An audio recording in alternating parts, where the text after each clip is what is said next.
Bana kama Marafiki Station, what we do, this is Marafiki Station.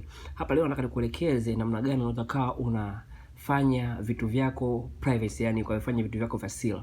Kuna baadhi ya app unaweza kaa haupendi mtu aweze kuzitumia app zako kwenye simu yako, yani bila idhini. Kuna namna watu wanaweza kaa sometimes unampa mtu simu, naomba nimpigie mtu fulani, afuzeni ukishampa yeye anaanza kufanya vitu vingine. Anaweza kaanza kuangalia picha bila ridhaa yako, anaweza kaingia Facebook, anaweza kaanza kusoma messages za kwenye Messenger, au akaingia TikTok akasoma baadhi ya faragha za kwako. So hapa angalia kwa makini zaidi kwamba simu hii ni iPhone, ila pia hii iPhone kuna app unaweza kaa haupendi mtu azione, kuna app hupendi mtu afungue bila ridhaa yako. Nini cha kufanya?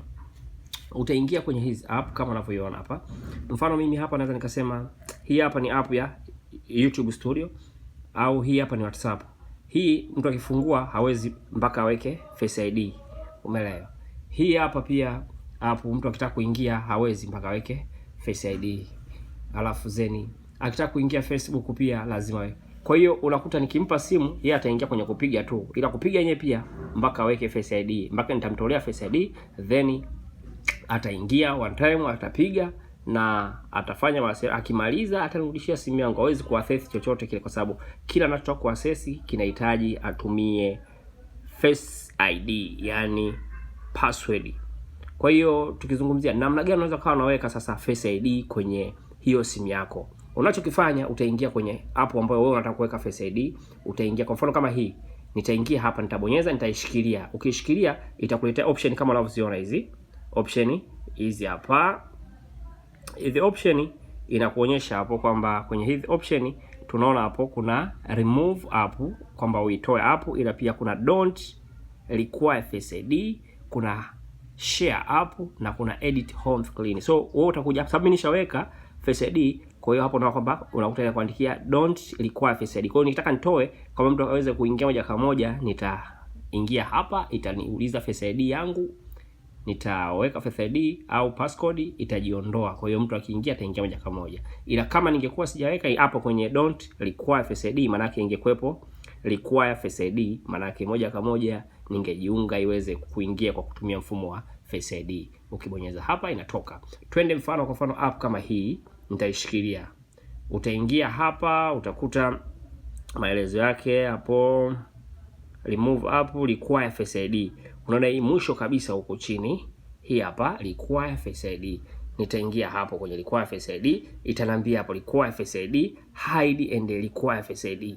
Kwa hiyo unaweza kaificha hii app, alafu zeni mtu akiitafuta akiona, ila bado pia itahitaji atumie Face ID. Hapa mimi naweza sipendi ni fiche. Nitakachokifanya, nataka tu ionekane hii app, ila pia mtu asiingie bila idhini ya kwangu. Nitakuja hapa kwenye Face ID, kwa sababu sijaweka nini hapa, itanambia niweke passcode, lakini nikiweka Face ID ya kwangu hapa, maana yake moja kwa moja itakuwa imekubali.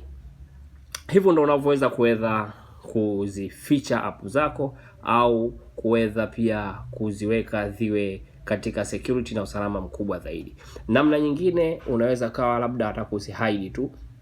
Kuzihide, utaingia kwa mfano nataka hii hapa mimi nimeshaweka Face ID, lakini kabla sijaweka Face ID hapa ingeniambia kwamba require Face ID. Ningeweka require Face ID, ingeniuliza kwamba nataka kuihide au unataka pia uihide na ihitaji Face ID. Kwa sasa hivi ukija kwenye hizi app au simu yako, mtu hauna haja tena ya wewe kwanza kumzuia mtu kuchezea simu yako. Zile app ambazo unahisi wewe moja kwa moja zinaweza zikawa pengine hautaki mtu mwingine aweze kuzifahamu au kuzifungua na kuangalia. Kwa mfano mimi hii YouTube Studio nimeweka iwe na Face ID kwa sababu ndo moja ya app ambayo naitumia katika login account zangu za YouTube. So nikimpa mtu anaweza pia akaingia akaupload kitu ambacho sicho, ila pia ana uwezo wa kubadilisha password, ana uwezo wa kuiondoa kabisa isiwepo, akaifuta account yangu. So nitakuwa nimempa access kubwa ya kuaccess simu yangu without permission, so kitu ambacho sio kizuri. Kwa hiyo hili kuzuia vitu kama hivyo, na sometimes unakuta mtu anakuomba simu, ni mtu ambaye anamheshimu, basi utampa, lakini hizi app zote utakuwa tayari umeziwekea ulinzi. Yani zile app muhimu zote umeziwekea ulinzi wa Face ID kwa sababu hataweza kuaccess bila permission ya kwako. Hivyo ndo tunavyotumia simu. Na hii itakusaidia zaidi vipi? Kuna baadhi ya watu tutasaga video zimevuja, sijui na nini, picha zimevuja, zimeleak kwa sababu tu unaacha app au unampa mtu simu yako, alafu zeni anaanza kuingia kwenye, kama hivi anaweza kaingia kwenye photo, zeni akajitumia picha ambazo anaziona huyu bora picha hii sio, akajitumia picha zozote ambazo umezipiga wewe, alafu pengine haukufikiria kama ziwepo kwenye mitandao, zisiwepo, na akazifanya zile picha zikawa tena akaziposti au akawatumia watu ambao wewe wanakuheshimu, akawa amekuharibia, amekushushia hadhi yako, maybe amekuharibia kile ambacho pengine ulikuwa unataka kisifahamike kikawa kimefahamika, au akavujisha video ambazo pengine wewe ukupenda zivuje na vitu kama hivyo. Lakini kama mjanja inatakiwa uweze kwenda na wakati, kwa sababu time kama hii sasa hivi watu wanasanuka sana. Simu yako ni siri ya kwako wewe. Yaani simu ya kwako ni ya kwako. Simu yako ina vitu vya faraga. Yaani ukizungumzia vitu vya faraga ni kwenye simu yako. Yaani simu ni zaidi ya mke, kwa sababu simu inahifadhi vitu vingi. Yaani baadhi ya password za kwako. Kwa mimi ukinipa simu, maana yake nitaheshimu sana, kwa sababu nitajua simu yako wewe nina uwezo wa kuaccess vitu vingi zaidi kupitia simu yako, kwa sababu ndo hiyo simu yako ina email, una login na vitu tofauti, makadi ya benki na nini. So ni kitu ambacho inatakiwa ni heshima sana. Kwa hiyo unavompa mtu simu yako, maana yake umempa vitu vyako vya siri, umempa access. So that is ni kitu ambacho inatakiwa tuwe makini, inatakiwa tuwe care sana kuhusiana na simu. Yaani simu inaweza kukurahusisha pakubwa, ila simu inaweza kukufanya wewe ukapata maendeleo. Simu hiyo inaweza kukufanya wewe ukawa na vitu vyako vya siri ukavihifadhi kwenye simu. Yaani mfano iPhone sasa hivi ukija umeona hapa, tunakuja kuna app hapa hii passwords. Yaani passwords zangu zote ziko hapa. Hii ukifungua hii app ina passwords zote, yani passwords zangu zote ziko kwenye hiyo app. Yaani kuanzia za TikTok, usijui Gmail, Instagram, browser zote, yani vitu vyote ambavyo tayari nimeshajiunga, YouTube, yani vyote hadi za banks zote nimeziweka ziko kwenye password. Kwa hiyo hapo imecollect vitu vyote vinavyohusiana na password. Kwa hiyo ni vitu ambavyo watakuwa tu makini na tu waangalifu zaidi na zaidi kuhusiana na hilo. Kwa hiyo makini wako wewe ndio kitu ambacho kitakufanya uweze kuitumia simu yako na kuenjoy na kutunza vitu vyako vya faraga kiundani zaidi, na usanuke, kwa sababu ukisikia mtu picha zimevuja, maana yake mfumo unakuwa ni uzembe wa wewe mwenyewe kumpa kila mtu simu yako, alafu zeni vitu ambavyo hautaki vijulikane au mtu avione au avichezee unaviacha viko open. Lakati ujanja upo na wameweka vitu kama hivyo kwa ajili ya kulinda usalama wa vitu vyako. So cha kufanya uweze kusubscribe channel yote Marafiki Station, kwa sababu ndo kwanza hii channel inatupa vitu vingi vya kufahamu, vitu ambavyo tusivyovijua, na pia unaruhusiwa kucomment au kuuliza maswali, kitu ambacho haukijui kuhusiana na teknolojia ya simu na kuhusiana na michongo yoyote au tatizo lolote la kwenye simu yako, au kuna kitu ambacho kinakuchanganya kwenye simu namna ya kutumia na vitu vingine. Maswali yote yanayohusiana na simu unaweza kauliza na tukajibu, na kila kitu ambacho pengine ukifahamu nataka tukifanyia tutorial tuweze kukielezea kiundani zaidi, pia unaweza kukiuliza tukakifanyia ufafanuzi zaidi. What we do, this is Marafiki Station, behind the scene, Sharks the Don Classic. See you next time at the profit time. Bye. But next time tutafanya session ni kuelekeze namna gani hizi picha, ukija kwenye hii photos, ukija kwenye photo, kwenye hizi picha nataka uweze pia kujua kwamba hizi picha una uwezo wa kuzificha au kuziweka hide.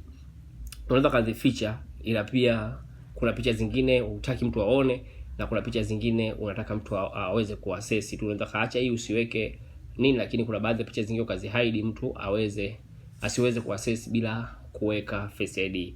Kwa hiyo unaweza ukazichagua baadhi ya picha ukazihide, nyingine ukaziacha. Sometimes unaweza kukutana na mtu akwambia naomba simu yako nikague kwenye picha. So unaweza kuhide baadhi ya picha ambazo hauhitaji wewe mtu azione au aweze kuaccess bila ridhaa kwako wewe. Kwa hiyo ni kitu kama hicho, na tutafanya tutorial hiyo kiundani zaidi. Nitaelekeza namna gani ya kuzihide, namna gani ya kurudisha picha ambazo zimefutwa, namna gani ya kufuta picha permanent kabisa iweze kutoka kwenye simu yako.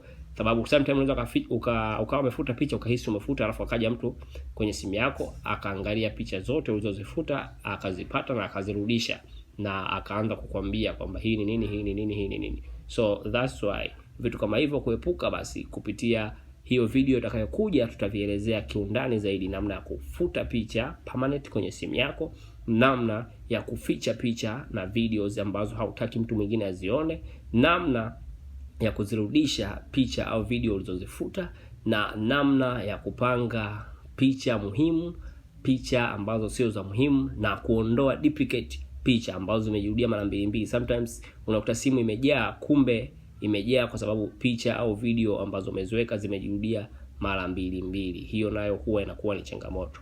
So hivyo vyote tutaviangalia kwenye video inayokuja. So niseme thank you guys kwa walio subscribe, na napenda kuwashukuru sana, na tuendelee kupeana support, comment, like, na uweze kushare watu wengine waweze kujifunza hii video, kwa sababu ni vitu ambavyo vinatokea mara kwa mara. Tushaona matukio kibao, ushaikuona picha zimevuja za mastaa kibao kwa sababu tu ya udhembe na kutokujua kutumia simu. Ukiona mtu picha zake zimevuja, maana yake hawezi kutumia simu yake ipasavyo. That's why vitu kama hivyo vinakuwa vinavuja. So tuwe makini na tuweze kushare hii video kwa watu wengi zaidi, waweze kujifunza, waweze kufahamu namna ya kutumia simu yao na namna ya kutengeneza ulinzi kwenye simu yake ya mkononi, kwa sababu ya usalama wa faragha zake na baadhi ya vitu ambavyo haukupaswa mtu mwingine kuvijua kwenye simu yake, basi viweze kubaki salama. Let me say bye, goodbye.